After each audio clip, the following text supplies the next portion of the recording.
తాకట్టులో ఉన్న బంగారాన్ని విడిపించి ఆ రోజు ఆన్లైన్ రేటుకే మేము కొంటాం. Sharma gold company. నమస్కారం గురూజీ. శ్రీమాత్రే నమః. గురూజీ, ఒక్కసారి ఆంధ్ర రాజకీయాల గురించి మాట్లాడుకుంటే అక్కడంతా మూడు ముక్కల ఆటలానే కనిపిస్తుంది. అయితే అటు వైఎస్ఆర్సీపీ పార్టీ అయినా, జనసేన పార్టీ అయినా, టీడీపీ అయినా, ఏ పార్టీ అయినా అసలు ఏది చేయడం వల్ల వాళ్ళు గెలిచే అవకాశం ఉంటుందంటారు? శ్రీ గురుభ్యో నమః. శ్రీమాత్రే నమః. ఇప్పుడు నేను ఈ మధ్యకాలంలో వేరే ఛానల్ వాళ్ళకి ఇంటర్వ్యూ ఇచ్చినప్పుడు నేను పవన్ కళ్యాణ్ గురించి ఒక విషయం చెప్పి వైఎస్ఆర్సీపీ శ్రేణులు మీరు పవన్ కళ్యాణ్ని తిట్టడం ఆపేయండి, ఆయన టార్గెట్ చేయకండి. ఎందుకోసం అంటే మిమ్మల్ని గెలిపించిన మహానుభావుడు ఆయన్నే, ఆయన లేకపోతే వైఎస్ఆర్సీపీ గవర్నమెంట్ వచ్చేది కాదు, ఇన్ని సీట్లు అయితే వచ్చేటివి కాదు, మెజారిటీ సీట్లు వచ్చేటివి కావు. ఎందుకోసం అంటే ఆయన ఓట్లు చీల్చాడు కాబట్టి మీరు గెలిచారు. ఇంకా ఆయన అట్లాగే ఉండాలి, ఆయన మళ్ళీ ఇట్లాగే పోటీ చేస్తే మళ్ళీ వైఎస్ఆర్సీపీఏ గవర్నమెంట్ వస్తుంది. కాబట్టి మీరు ఆయన తిట్టకండి, ఆయన పొగడండి. కావాలంటే పవన్ కళ్యాణ్ ఉంటేనే మీరు బాగుపడతారు. అయితే మీరు బాగుపడతారు, లేకపోతే టీడీపీ బాగుపడుతుంది. వైఎస్ఆర్సీపీ వ్యతిరేక ఓట్లు చీల్చారు పవన్ కళ్యాణ్ గారు. నిజంగా చెప్పాలంటే పవన్ కళ్యాణ్ వల్ల వైఎస్ఆర్ గారి కుటుంబం బాగుపడింది, పవన్ కళ్యాణ్ వల్లనే బాగుపడింది. ఆయనకి వీళ్ళు నిజంగా ఎంతో థ్యాంక్స్ చెప్పాలి, ఒక 100 కోట్లు ఇవ్వాలి వీళ్ళు. ఎందుకోసం అంటే అప్పట్లో కూడా చంద్రబాబు నాయుడు గారి యొక్క హయాంలో ఆయన మళ్ళీ ముఖ్యమంత్రి అవుతారనుకున్నారు చాలామంది. ముఖ్యమంత్రి అవుతారనుకున్న సమయంలో వైఎస్ఆర్ గారు ముఖ్యమంత్రి అయ్యారంటే కారణం ప్రజారాజ్యం పార్టీ. ప్రజారాజ్యం ఎన్ని ఓట్లు చీల్చింది, 18 ఎమ్మెల్యే సీట్లు, అది కాకుండా ఎన్నో ఓట్లు చీల్చినవి, ఎన్నో ఓట్లు వెళ్ళిపోయినాయి. టీడీపీ ఓట్లు మొత్తం చీలిపోయినాయి. చీలినందుకే అప్పట్లో వైఎస్ఆర్ రాజశేఖర రెడ్డి గారు గవర్నమెంట్ ఎస్టాబ్లిష్ చేయగలిగారు. తర్వాత ఏమైపోయింది, జనసేనలో కలిపేశారు చిరంజీవి గారు. నా వల్ల కాదు, మీ కుళ్ళు రాజకీయాలను దండం పెట్టి చిరంజీవి గారు వెళ్ళిపోయారు, ఆయన వదిలేశారు. ఆయన ఎందుకు జరిగింది? ఇక్కడ వైఎస్ఆర్ గారు రాజశేఖర రెడ్డి గారు ముఖ్యమంత్రిగా రావడం గల కారణం ఎవరు? కొణిదెల ఫ్యామిలీ కదా. అప్పట్లో చిరంజీవి గారు, వాళ్ళ నాన్నగారికి చిరంజీవి గారు హెల్ప్ చేశారు. అప్పుడు పవన్ కళ్యాణ్ గారు కూడా హెల్ప్ చేశారు, ఆయనే కదా మాట్లాడింది చేశారు. మళ్ళీ నెక్స్ట్ వైఎస్ఆర్సీపీ గవర్నమెంట్ రావడానికి హెల్ప్ చేసింది ఎవరు? ఓట్లు చీల్చి పవన్ కళ్యాణ్ గారే. పవన్ కళ్యాణ్ గారు ఓటు చీల్చకపోతే ఏదో ఒక తర్జన భర్జన అవుతుండే. ఎందుకోసమంటే 2 ముక్కలాట ఉంటుండే. ఇది 3 ముక్కలాట అయిపోయేసరికి ఓట్లు మొత్తం చీలిపోయి దాదాపుగా 17% ఓట్లు పవన్ కళ్యాణ్ గారికి పడ్డాయి. అన్ని ఓట్లు పవన్ కళ్యాణ్ గారు పడ్డప్పుడు ఆ ఓట్లని వేస్ట్ అయినట్టే కదా. ఓట్లు వేస్ట్ అయిపోతే ఎట్లాగా? ఓటు ఎప్పుడు వేస్ట్ కాకూడదు. అయితే నోటా కన్నా పోవాలి, లేకపోతే పడేటోడికి పడాలి. పడలే కదా. ఇప్పుడు కర్ణాటకలో బీజేపీ ఓడిపోవడానికి కూడా కారణం అదే, ఓట్లు చీల్చాయి. జేడీఎస్ ఓట్లు చీల్చింది. మన బళ్ళారి నుంచి ఈయన పేరుంది గాలి జనార్దన్ రెడ్డి గారు ఓట్లు చీల్చారు. ఇంకా చాలామంది వీళ్ళు ఓట్లు చీల్చారు. ఎవరు? స్వతంత్ర అభ్యర్థులు ఎంతోమంది ఓట్లు చీల్చారు. ఈ ఓట్లు చీల్చడం వల్ల గెలిచే వాళ్ళే ఎక్కువగా ఉంటారు. నెగిటివ్ ఓట్స్ పడతాయి చాలామందికి. కర్ణాటకలో అదే జరిగింది. బీజేపీ ఎంతో మైల్యూట్గా ఓడిపోయింది. 58 స్థానాల్లో జస్ట్ 6,000 8,000 ఓట్ల తేడాతో ఓడిపోయింది. ఎందుకు ఓడిపోయింది అని అంటే బికాజ్ ఇదే రాజకీయ తంత్రం. అంటే ఉదాహరణకి పలానా కాలనీ నుంచి మనకు ఓట్లు పడవంటే ఏం చేస్తారంటే ఆ కాలనీలో ఉండే ఒక వ్యక్తిని వీళ్ళే ఎంచుకొని అరే ఈ కాలనీలో ఓట్లన్నీ కూడా నీదికి పైటట్టు చేసుకొని వీళ్ళకి డబ్బులు ఇస్తారు. వాడు స్వతంత్ర అభ్యర్థి అయ్యి వాళ్ళు చుట్టాలని చెప్పి బుట్టాలని చెప్పి దాదాపు ఒక 10,000 ఓట్లు వీళ్ళు లాగేస్తాడు. అలా 10,000 ఓట్లు వీళ్ళు లాగేస్తారు. ఇదే రాజకీయ తంత్రం అంటే. ఓకే, మరి ఇప్పుడు ఆంధ్రాలో పవన్ కళ్యాణ్ గారు ఒకవేళ సీఎం అవ్వాలి, గెలవాలి అంటే మరి ఏం చేయాలి? వన్ థింగ్, ఫస్ట్ వైఎస్ఆర్సీపీ గురించి చెప్తా. వైఎస్ఆర్సీపీ నిజంగా పేదల ప్రభుత్వం అయిపోయిందండి. ఎందుకోసం అంటే పేద ప్రభుత్వం ఎందుకైంది అని చెప్తానండి. ఒకప్పుడు విజయవాడకి నేను 2009లో పోయినప్పుడు విజయవాడలో ఏదైనా స్థలం కొందామంటే హైదరాబాద్లో స్థలం కన్నా విజయవాడలో స్థలం ధర ఎక్కువ. అసలు విజయవాడలో స్థలం కొనాలి అని అంటే దడదడలాడిపోయేది. విశాఖపట్నంలో స్థలం కొనాలంటే దడదడలాడిపోయేది. ఇప్పుడు నేను విశాఖపట్నంలో వెళ్ళి స్థలం కొనొచ్చు, విజయవాడలో స్థలం కొనొచ్చు, గుంటూరులో కొనొచ్చు, నెల్లూరులో కొనొచ్చు. ఎక్కడికి వెళ్ళినా స్థలాల ధరలు చాలా తగ్గిపోయాయి. పేదలు భూమిని కొనుక్కునే స్థాయికి వచ్చారు. ఇప్పుడు పేదలు భూములు కొనుక్కోగలుగుతున్నారు. కాబట్టి పేదల ప్రభుత్వం అది వైఎస్ఆర్సీపీ గవర్నమెంట్. నిజంగా చెప్పాలంటే పేదల ప్రభుత్వం అది. కాబట్టి మాస్ ఓట్లు గ్యారంటీగా వైఎస్ఆర్సీపీ పడతాయి. కాకపోతే ఏంటంటే క్లాస్ ఓట్లు కొంచెం కొట్టడానికి ఏంటంటే ఇంకొన్ని పనులు చేస్తే వైఎస్ఆర్సీపీకి నెక్స్ట్ గవర్నమెంట్ ఖాయం ఆ పని చేస్తే. మాస్ అయితే కొట్టేశారు ఆయన. బికాజ్ వాలంటరీ, ప్రతి ఒక్క వాలంటరీ చేతిలో 100 ఓట్లు ఉన్నాయి. ఆ వాలంటరీ 100 ఓట్లు వేయించగలుగుతారు. జగన్మోహన్ రెడ్డి గారు మహా అపర చాణక్యుడు. ఆయనతో ఉండేటువంటి వాడు కూడా చాలా అద్భుతమైన తెలివితేటలతో పనిచేస్తున్నారు. కాకపోతే కొన్ని లూపోల్స్ ఉన్నాయి, అవి నేను చెప్పను, మీకే తెలుస్తాయి. అవి మీరు క్లియర్ చేస్తే సరిపోతుంది. ఆ రోడ్లో గీడ్లో ఏమో ఉన్నాయి కదా, కొన్ని ప్రాజెక్ట్ చేయలేదని చాలామంది ఏదో అంటున్నారు. కానీ పేదల ప్రభుత్వం అయితే ఒప్పుకుంటా. ఎందుకోసం అంటే మొన్న విజయవాడ వెళ్తే నాకు 3500కి స్క్వేర్ ఫీట్ చెప్తున్నారు ఫ్లాటు. కొనుక్కోండి గురుగారు 3500 స్క్వేర్ ఫీట్ అని. 2012లో అప్పుడు అడిగితే 6000 రూపాయలు స్క్వేర్ ఫీట్ అన్నారు ఫ్లాట్లు. అక్కడ 6000 రూపాయలు స్క్వేర్ ఫీట్ ఉంటుండే విజయవాడలో. 5000 6000. ఇది హైదరాబాద్లో 3000 ఉన్నప్పుడు అక్కడ 5000 6000 ఉంటుండే స్క్వేర్ ఫీట్కి అపార్ట్మెంట్లు. ఇప్పుడు 3500 స్క్వేర్ ఫీటు 4000 స్క్వేర్ ఫీట్కి అమ్ముతున్నారు. అంటే జగన్ ప్రభుత్వం మేలు చేసినట్టే కదా. పేదవాడికైతే ఆస్తులు కొనుక్కోవడానికి, మిడిల్ క్లాస్ వాళ్ళకైతే మేలు చేసినట్టే, నాకైతే అది అనిపిస్తుంది. సో నేను పాజిటివే చెప్తాను, నాకు నెగిటివ్స్ అనవసరం. నెక్స్ట్, కాబట్టి జగన్మోహన్ రెడ్డి గారి ప్రభుత్వం రావాలంటే ఈ పని చేస్తే అయితే అవుతుంది. నెక్స్ట్, పవన్ కళ్యాణ్ గారు కనుక ఒకవేళ కనుక ముఖ్యమంత్రి అవ్వాలన్న కోరిక ఆయనకు ఉంటే, ఆయన పూర్తిగా బీజేపీకి ఇదైపోయి, నేను లాస్ట్ టైం కూడా ఇదే చెప్పాను, ఇప్పుడు కూడా అదే చెప్తున్నాను. ఆయనకి వ్యక్తిగత రాజయోగం లేదు. పవన్ కళ్యాణ్ గారికి చాలా మహాద్భుతమైన వ్యక్తి, మంచి ఆలోచనలు ఉన్నాయి, అన్నీ ఉన్నాయి. కానీ రాజకీయానికి అవి సరిపోవు. రాజకీయానికి ఇంకో బలం కావాలి. ఆ బలమే అర్థబలము, అంగబలము, ఇంకా ఉంటాయి, చాలా ఉంటాయి. అవన్నీ మన మీడియాతో చెప్పలేము. అవన్నీ రావాలి అని అంటే పవన్ కళ్యాణ్ గారికి ఆ శక్తి సరిపోదు. ఎస్, చరిష్మా ఉంది. పవన్ కళ్యాణ్ అంటే క్రేజ్, ప్రేమ, అతను అద్భుతమైన వ్యక్తి. కానీ రాజకీయంలో నువ్వు వ్యక్తిత్వంగా అద్భుతమైన వ్యక్తి ఉంటే సరిపోదు. మంత్రాంగం తెలిసి ఉండాలి. తర్వాత ఎవరిని ఎక్కడ ఏది చేయాలో అదంతా కూడా తెలిసి ఉండాలి. అది తెలిసిన వ్యక్తులు నీ దగ్గర లేరు. ఇప్పటికీ తెలుస్తూనే ఉంది. అండ్ మాటల్లో స్పష్టత ఉండాలి. నువ్వు ఇచ్చే హామీలు ఏవైతే ఉన్నాయో స్పష్టత ఉండాలి. ఇప్పుడు ఉదాహరణకి కాంగ్రెస్ ప్రభుత్వము అక్కడ కేవలం ఈ 5 మాటలు, కరెంటు బిల్లు లేదు, ఇదే ఎక్కిచ్చారు వాళ్ళకి. 200 యూనిట్లో 50 యూనిట్లు అనుకుంటా, ఇన్ని యూనిట్ల లోపు ఉన్న వాళ్ళకి కరెంటు బిల్లు లేదు, ఫ్రీ, ఆడవాళ్ళకి బస్సు ఫ్రీ, అన్నీ ఫ్రీ. ఇవి 5 పదే చెప్తున్నారు. జనాలకి ఏంటంటే కొంచెము జ్ఞాపక శక్తి తక్కువ ప్రజలకి. వాళ్ళకి చెప్పాలి. వైఎస్ఆర్సీపీ రావడానికి కారణం ఏంటంటే నవరత్నాలు అని చెప్తా ఉన్నారు. అయిపోయి రత్నాలు తొడిగిచ్చేశారు అందరికీ.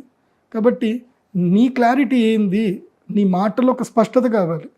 నేను అప్పుడు చెప్పాను, విద్యా వైద్యం ఉచితం, దీన్ని కరెక్ట్గా అనౌన్స్ చేయండి అని. ఇదొక్క స్లోగన్ పెట్టుకుని వెళ్తే పవన్ కళ్యాణ్, విద్యా వైద్యం ఉచితం, మొత్తం ఆంధ్రప్రదేశ్ మొత్తం విద్యా వైద్యం ఉచితం, మీరే హాస్పిటల్కి డబ్బులు కట్టాల్సిన అవసరం లేదు, విద్యా వైద్యం ఉచితం, మొత్తం మేమే కడతాం. ఇది ఒక్క దాని మీద వెళ్ళమని చెప్పండి, ఎందుకు రారు నేను చెప్తాను. కానీ ఆ జనసేన స్టార్ట్ చేసిన టైంకి, జనసేన పేరుకి, ఆ అక్షరానికి అయితే కనుక బలం లేదు. ఆ వారాహికి కూడా బలం ఉంది లేదు అని కూడా వస్తుంది. లేదు, నేను చెప్పేది ఏంటంటే పవన్ కళ్యాణ్ గారు పూర్తిగా బీజేపీకి సరెండర్ అయిపోయి ఆంధ్రప్రదేశ్ రాష్ట్ర బీజేపీ అధ్యక్షుడు అయ్యారే అనుకోండి. పూర్తిగా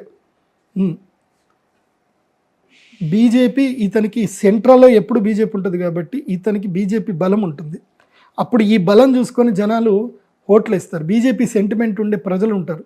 వీళ్ళు ఆల్మోస్ట్ 4 కోట్ల మంది ఆంధ్ర ప్రజల్లో 5 కోట్ల మంది ఆంధ్రప్రదేశ్ ప్రజలు, 5 కోట్ల 7 కోట్ల అనుకుంటా, ఎంతమంది ఆంధ్రప్రదేశ్ ప్రజల్లో మొత్తం కూడా ఎక్కడ పోయినా సరే బీజేపీ ఓటు 20% కన్ఫర్మ్ ఉంటుంది. ఎందుకోసం అంటే బీజేపీ కళ్ళు మూసుకొని ఓట్లు వేసేటోళ్ళు ఉంటారు బీజేపీకి. ఆ 20% పట్టుకుందాం. పవన్ కళ్యాణ్ మీద ప్రేమతోటి ఒక 15% అనుకుందాం, 35% ఓట్లు చాలు. నీ యొక్క పథకాలు నమ్మి వచ్చేటువంటి ఒక మాస్ ఓట్లు ఒక 10%. కథం విన్ను నీ చేతిలోనే. కాకపోతే ఈ జనసేన అని పెట్టుకొని వెళ్తే మాత్రం పబ్లిక్ ఓటు వేయరు. నీవేంటిది ఏం కథ అని వెళ్తారు. సో ఎట్లాగైతే కనుక తమిళనాడులో విజయకాంత్ అని చెప్పి ఒక హీరో, ఆయన పార్టీ పెట్టాడు. ఇప్పటికీ ఆయన ఒక మంత్రిగా కాలేకపోయాడు. తన కెరియర్ అంతా స్పాయిల్ చేసుకున్నాడు.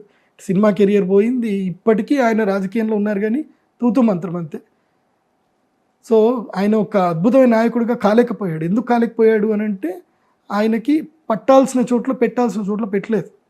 ఇప్పుడు ఆ రోజులు పోయాయి. కాబట్టి ఒకవేళ కనుక పవన్ కళ్యాణ్ రానంటే ఇప్పటికి కూడా పవన్ కళ్యాణ్ ఛాన్స్ ఉంది. పూర్తిగా బీజేపీతో వెళ్ళిపోతే బీజేపీకి ఇప్పుడు ఎక్కడైనా గుర్తుపెట్టుకోండి, ఒక రాజుకి ఇప్పుడు బీజేపీ కేంద్రంలో ఉంది, ఎక్కడైతే కనుక నేరుగా పోటీ చేయనప్పుడు ఏం చేస్తారంటే వాళ్ళ సామంతుల్ని పెట్టుకుంటారు. ఓకే, ఆ సామంతులను పెట్టుకొని పోటీ చేస్తారు. ఇప్పుడు ఐదర్ చంద్రబాబు నాయుడుకైనా బీజేపీ సపోర్ట్ చేయాలి, లేదంటే జగన్మోహన్ రెడ్డి గారికైనా సపోర్ట్ చేయాలి, వైఎస్ఆర్సీపీకైనా టీడీపీకైనా సెంట్రల్లో ఏ పార్టీ ఉన్నా బీజేపీ సపోర్ట్ చేసుకోవాలి. ఎందుకోసం అంటే ఏదో ఒక ముఖం కావాలి, కాంగ్రెస్కైనా ఒక ముఖం కావాలి, బీజేపీకైనా ఒక ముఖం కావాలి. సో ఒక ముఖం కావాలి అన్నప్పుడు ఈ ఇద్దరు ముఖం కాదు అని జనానికి అనిపించినప్పుడు నువ్వు ముఖం అవ్వడానికి నువ్వు డైరెక్ట్ ఎంటర్ అయితే అయిపోతుంది కదా. కనీసం అప్పుడు నీకు 12 సీట్లైనా పక్కా వస్తాయి. ఇప్పుడు 12 సీట్లు వస్తాయి, నెక్స్ట్ పెరుగుతాయి, నీకు కన్ఫామ్గా రాజ్యసభ అయితే వస్తుంది కదా. రాజ్యసభ త్రూ నేను కేంద్ర మంత్రి చేయొచ్చు కదా. నెక్స్ట్ టైం అయితే ఎట్లన్నా బీజేపీ వస్తుంది. బీజేపీ వచ్చినప్పుడు నువ్వు బీజేపీ పూర్తిగా నువ్వు ఉన్నప్పుడు బీజేపీలో ఉన్న వాళ్ళు కూడా ఏమన్నారు, ఎందుకోసం అంటే ఆయనకి ఎందుకు రాజ్యసభ ఇస్తున్నారు, ఇతను పార్టీ అధ్యక్షుడు, ఆంధ్రప్రదేశ్కి మొత్తం పార్టీ అధ్యక్షుడు అయ్యాడు కాబట్టి ఇతనికి నేను రాజ్యసభ సభ్యత్వం ఇస్తాను. రాజ్యసభ సభ్యత్వం డైరెక్ట్గా ఇచ్చి కేంద్ర మంత్రి పదవి ఇస్తే ఒక ముఖ్యమంత్రికి ఎంత శక్తి ఉంటుందో కేంద్ర మంత్రికి కూడా అంతే శక్తి ఉంటుంది. అప్పుడు పవన్ కళ్యాణ్ కేంద్ర మంత్రి అయితే ఎట్లుంటుంది? ఇది మంత్రాంగం, ఇది చేయొచ్చు. పవన్ కళ్యాణ్కి కేంద్ర మంత్రి యోగం ఉంది, కానీ ఇది మంత్రాంగం చేయాలి. నేను ఇండివిజువల్గా పోతానంటే మళ్ళీ వైఎస్ఆర్సీపీని తానే బలంగా కష్టపడి వెనకబెట్టి, ఇప్పుడు ఉదాహరణకి కారు నెట్టుతారు చూడు, అట్లా ఈ ఫ్యాన్ ఈయన కట్టబెట్టి దింపినట్టు అనమాట పవన్ కళ్యాణ్. సో జనసేన కట్టబెట్టి ఫ్యాన్ తిప్పుతున్నట్టు తప్ప ఇంకేం లేదు. లేదంటే జనసేన జెండా వేసుకొని సైకిల్ దోసినట్టు, అంతకు మించి పెద్ద తేడా ఏం ఉండదు. మరి చంద్రబాబు నాయుడు గారు అయినా ఈసారి సీఎం అవ్వాలంటే మరి ఆయన ఏం చేయాలంట? ఒకటి, చంద్రబాబు నాయుడు గారి జాతకంలో ఇది చిట్ట చివరి ఎలక్షన్స్. ఆయన ఇప్పుడు సీఎం అయితేనే సీఎం, ఇంకా కాకపోతే మళ్ళీ సీఎం కాలేరు. ఓకే, నెక్స్ట్ సీన్లోకి ఇంకో వ్యక్తి దిగుతారు, ఆయన ఎవరో తర్వాత చెప్తాను, ఎలక్షన్ తర్వాత చెప్తాను. ఓకే, అంటే టీడీపీ నుంచి ఒక మహాద్భుతమైన వ్యక్తి వస్తాడు. టీడీపీ మొత్తం ఇట్లా పడిపోతున్నప్పుడు ఆయన వచ్చి లేపుతాడు అనమాట. బాహుబలి సినిమాలో ఇట్లాగైతే పట్టుకొని ఆ విగ్రహం నిలబెట్టినట్టు. జూనియర్ ఎన్టీఆర్ అంటారా అనే వార్తలు కూడా ఎక్కువగానే వస్తున్నాయి కదా బయట నుంచి. మరి జాతకం ఆయన నా పేరు చెప్పొద్దని చెప్పాడు నాకు, అందుకోసమని ఆయన పేరు నేను చెప్పాను. నేను మీరు అనుకోండి, మీరు ఎవరైనా అనుకోండి, ఆ వ్యక్తి పేరు మాత్రం అంతే ఉంటుందిలేండి, ఇంకెవరు ఉంటారు.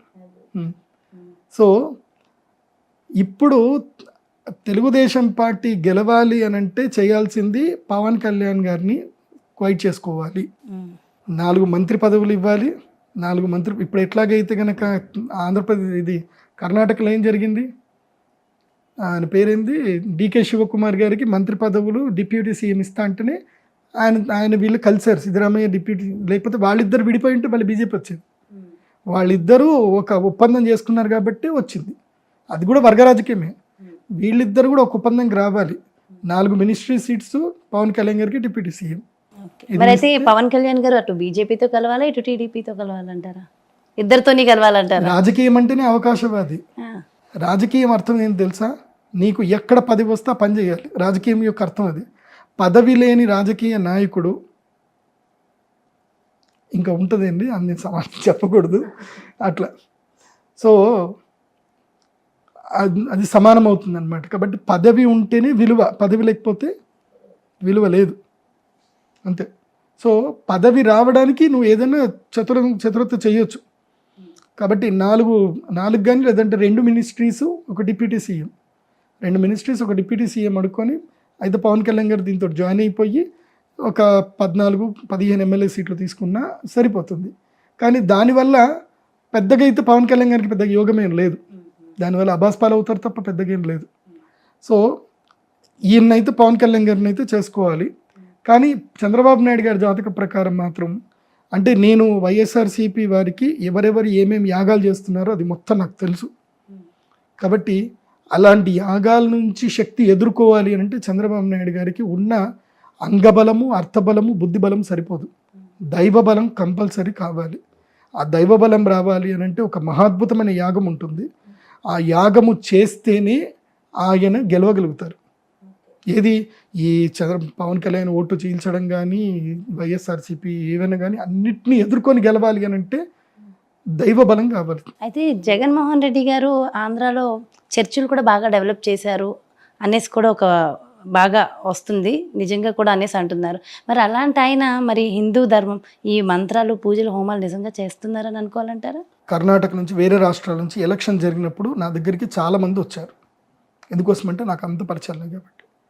వచ్చి గురూజీ మేము గెలవడానికి మాకు పూజలు చేయించండి అని అడిగారు. అడిగితే మీ లక్ష్యం ఏంటిది, హిందూ ధర్మం పట్ల మీ లక్ష్యం ఏంటిదని నేను అడిగాను. అడిగితే ఓ చల్తాయా గురూజీ ఓ పోతాయి ఏ పోతాయి అని అన్నారు. చల్ మేము సోచ్కే బతాతాము అన్న. అంటే నేను ఆలోచించి చెప్తా అన్న. నేను వాళ్ళ ఫోన్ తర్వాత లిఫ్ట్ చేయలేదు. నా దగ్గరికి స్ట్రేట్గా 25 లక్షల క్యాష్ పెట్టిన వాళ్ళు ఉన్నారు, ₹1,00,00,000 క్యాష్ పెట్టిన వాళ్ళు కూడా ఉన్నారు. మీరు పెద్ద యాగం చేయండి మేము చేస్తామని చెప్పి మేము గెలవాలని చెప్పి నేను రిజెక్ట్ చేశాను. ఎందుకోసం అంటే ధర్మం పట్ల మీ యొక్క ఆలోచన ఏంటి, మీరు సనాతన ధర్మాన్ని కానీ మనుషులకు మీరు ఏం చేయాలనుకుంటున్నారు. ఎందుకోసం అంటే మీరు చెడ్డ పని చేసేదానికి నేను శక్తి మీకు ఇచ్చాను అనుకోండి, మీరు చేసే చెడ్డ పనికి శక్తి ఇస్తే రేపు నాకు అది కీడు కొడుతుంది. రేపు వాళ్ళందరి యొక్క ఆర్తనాదాలు దానికి ముఖ్య కారణం నేను కూడా అవుతా. కాబట్టి నేను చెయ్యను అని చెప్పాను. అందుకోసం మోస్ట్లీ నేను పొలిటీషియన్స్కి ఎవరికి నేను అపాయింట్మెంట్ ఇవ్వను. నేను అపాయింట్మెంట్ ఇచ్చేటప్పుడు వాళ్ళకి కొన్ని రిస్ట్రిక్షన్స్ కొన్ని చెప్తాను, టర్మ్స్ అండ్ కండిషన్ చెప్తాను. అవి ఉంటేనే ఇస్తా, లేకపోతే ఇవ్వనని చెప్తాను. అయితే శక్తి దుర్వినియోగం చేసుకోవచ్చు కూడా. ఆయన చెడు చేస్తున్నాడని మాత్రం నేను అనను. కాకపోతే ఏంటంటే వాళ్ళ వ్యక్తిగత ఇష్టం.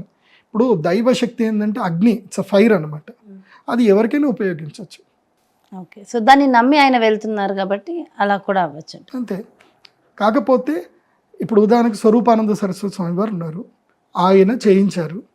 కానీ ఇప్పుడు ఆయన డైరెక్ట్గా జగన్మోహన్ రెడ్డి గారిని అడగగలుగుతారా, అంత శక్తి ఉంది ఆయనకి అని అంటే లేదు. పొద్దున్నే ఒక మాట సాయంత్రం ఇంకో మాట అని భయపడిపోయారు ఆయన. ఏది సింహాచల దేవస్థానం గురించి పొద్దున్నే ఒక మాట అన్నారు, మళ్ళీ సాయంత్రానికి నేను అలా అనలేదు ఇలా అన్నాను అని చెప్పేసి అన్నారు. ధైర్యం లేదు ఆయనకి, ప్రభుత్వాన్ని అడిగే ధైర్యం లేదు. ఎందుకోసం అంటే ఒకానొక సందర్భంలో ఇందిరాగాంధీ యొక్క ప్రభుత్వం నిలబెట్టడానికి సాధు సంతువులు హెల్ప్ చేశారు. కానీ అదే సాధు సంతువుల్ని ఢిల్లీ రోడ్లలో నిలువుగా చీల్చి చంపేశారు. ఆవులని సాధు సంతువులతోటి ధర్నాకు వస్తే వాళ్ళని చంపేశారు, నిలువుగా కాల్చి కోసి చంపేశారు. వాళ్ళు జరిగింది, ఇందిరాగాంధీ గారి ప్రభుత్వంలో జరిగింది. సో సాధు సంతువులు ధర్మ మార్గంలో ఉండేవాళ్ళు, మంత్రశక్తి బలం ఉన్నటువంటి వాళ్ళు రాజకీయాలకి దూరంగా ఉండాలి. ఇది నా అభిప్రాయం. రాజకీయంలో దగ్గరగా ఉండేది ఉంటే ఒక నిర్ణీతమైనటువంటి క్లారిటీ, ఒక క్లారిఫికేషన్ తీసుకొని ధర్మానికి పట్ల క్లారిఫికేషన్ తీసుకొని రాజుకు సపోర్ట్ చేయాలి. డబ్బు కోసం అని చెప్పి ఎట్టి పరిస్థితుల్లో రాజకీయ నాయకులకు యాగాలు చేయకూడదు, డబ్బు కోసమే చేయకూడదు. ఇప్పుడు అట్లాంటి ఈ పార్టీకి నేను ఒక 4-5 ఇండ్లు కట్టేసుకోండి, నాకు ₹1,00,00,000 ఇస్తామని వచ్చారు. మీరు పెద్ద యాగం చేయండి, ఆల్రెడీ మీరు చేశారు కదా, మీరు ఎక్స్పర్ట్ కదా, శ్రీచక్రం వేయడంలో ఎక్స్పర్ట్ కదా, మా ప్రభుత్వం రావడానికి చేయండి అని అంటే నేను చేతులు మొత్తి నమస్కరించి నేను చేయలేనండి, నన్ను క్షమించండి, మీ ప్రభుత్వ విధి విధానాలు మీ పార్టీ విధి విధానాలు నాకు నచ్చవు కాబట్టి నేను చెయ్యను, మీరు కావాలంటే వేరెవరితో నేను చెప్పేసి నాకు డబ్బు అక్కర్లేదు, నా డబ్బు నాకు అక్కర్లేదు. నాకు భగవంతుడు తినడానికి తిండి ఇల్లు ఇచ్చాడు, నా దేశాన్ని కాపాడుకునే శక్తి నాకు ఇచ్చాడు. నా దేశాన్ని నేను ఎట్లా కాపాడుకోవాలో నేను కాపాడుకుంటాను. దేశాన్ని ధర్మాన్ని కాపాడుకుంటేనే రేపు నా ముందు తరాలకు నేనేమో ఇవ్వగలుగుతాను. దేశాన్ని ధర్మాన్ని కాపాడుకోలేనప్పుడు నేను నా ముందు తరాలకు ఏమి ఇవ్వలేను. నేనేమి ఇవ్వలేకపోవచ్చు, నేనేం చేయలేకపోవచ్చు, కానీ దేశాన్ని ధర్మాన్ని నాశనం చేసే వాళ్ళకి మాత్రం నేను సపోర్ట్ చేయకూడదు. వాళ్ళకి నేను సపోర్ట్ అయితే చేయను, వాళ్ళని నేను ఆపలేకపోవచ్చేమో కానీ సపోర్ట్ అయితే చేయను, అంతే. మొత్తానికైతే ఎనాలిసిస్ చాలా చాలా చాలా బాగుందండి. యాజ్ ఇట్ ఈస్గా చెప్పి ఫాలో అయితే నిజంగా అలా అయ్యే అవకాశాలు ఉంటాయి. చాలా బాగా ఎక్స్ప్లెయిన్ చేశారు గురుగారు, థ్యాంక్ యూ సో మచ్. నమస్కారం.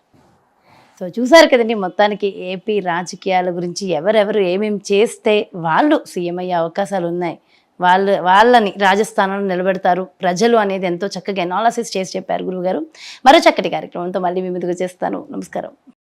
సుమన్ టీవీలో మీ పర్సనల్ అండ్ బిజినెస్ ప్రమోషన్స్ కోసం కింది నెంబర్కి కాంటాక్ట్ చేయండి.